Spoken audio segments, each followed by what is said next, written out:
I am going to begin by thanking Jonathan in another way, because he saw with his vision, he saw a manuscript that became this book, as this book probably, and it was not like this when he first saw it.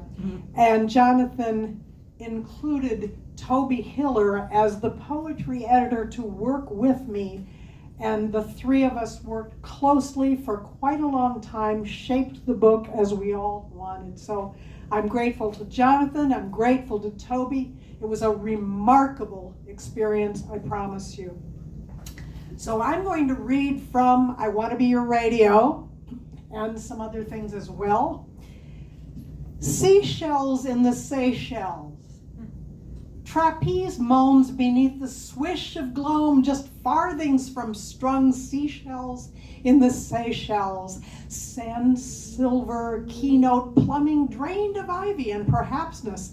As individual enlightenment goes viral, system to system, mono-kissing like the washers tucked between layers, frothed in nests of illumined spritz of funds wanted and whatnot.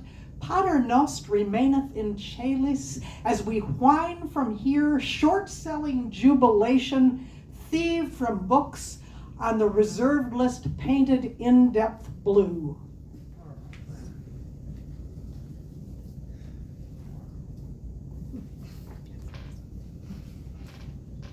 And from Escritoire, many of you have traveled today or this week to get here. We just heard that Kayla has. This is called Stilton at the Hilton. Let's just rest, the plane's delayed, snow somewhere else plumped down on surfaces needed to proceed. Let's put our feet up out of commission, miles of stride across pedestrian ways and means toward destinations all too plural, long beyond politeness, beyond patience, time to be, not do, soothsayers proclaim ad nauseum. Now's our chance to accidentally split infinitives, split the groove with zilch to do, but look out on the pavement lined with tattoos.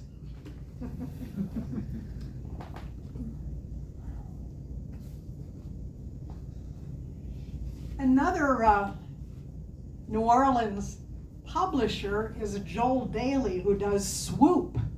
Fell Swoop for many years, now Swoop cards, and recently he brought forth this piece, this little broadside called Cromulent. So here I am in New Orleans, let's read Cromulent. It's a word I didn't know until about last year, but it means satisfactory. Strike a warm tone on the glockenspiel. Question, is there sense in sequestering censored texts, delicious with lush blend of hexes and hexagrams grammatically unkempt for all the world to whiplash? Up from a baseline of undried cement along the walkway you meant to hop above, allegedly to invent your own path, supremely overrated, yet passing as cromulent, an intended compliment, maintaining its own informal gravitas, as expected as tomato aspic, naturally made from scratch by an elder with your best interests in mind.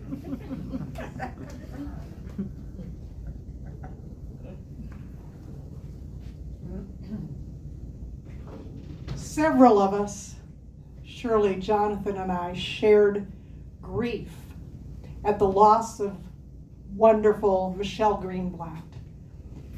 Michelle left us way too soon, but she's still with us. And she and I collaborated in the early 2000s and then again in the 2014 timeframe for a few years. And Jonathan published Ghazals 1 through 59 and other poems. Sometimes it's fun to say ghazals, it's a prettier sound, but these are they. I chose one that I particularly like to read to you. And many of you know this form, the original Middle Eastern form, but it's been Americanized in different ways with different people.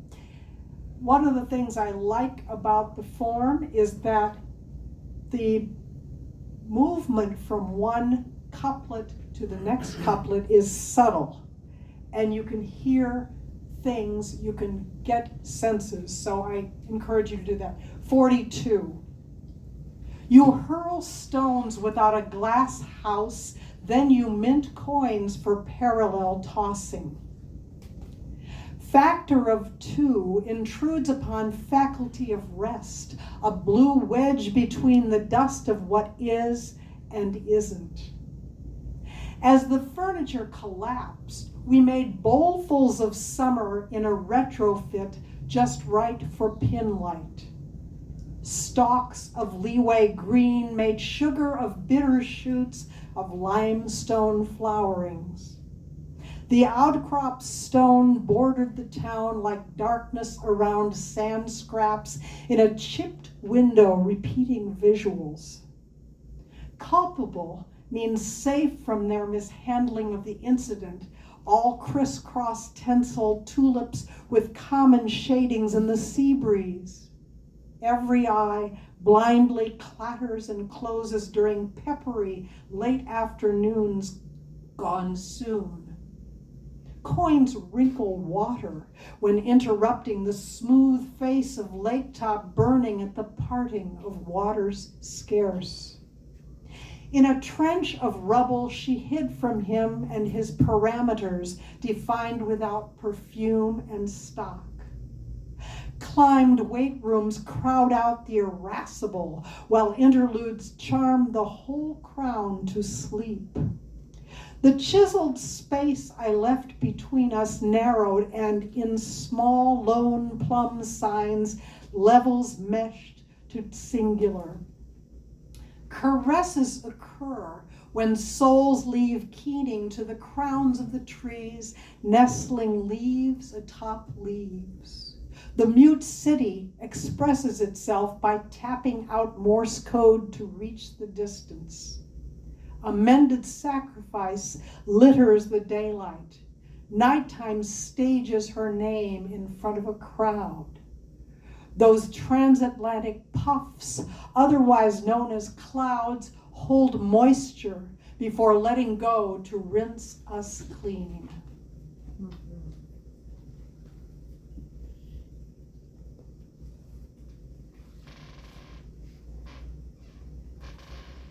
Another from I Want to Be Your Radio, a prose poem,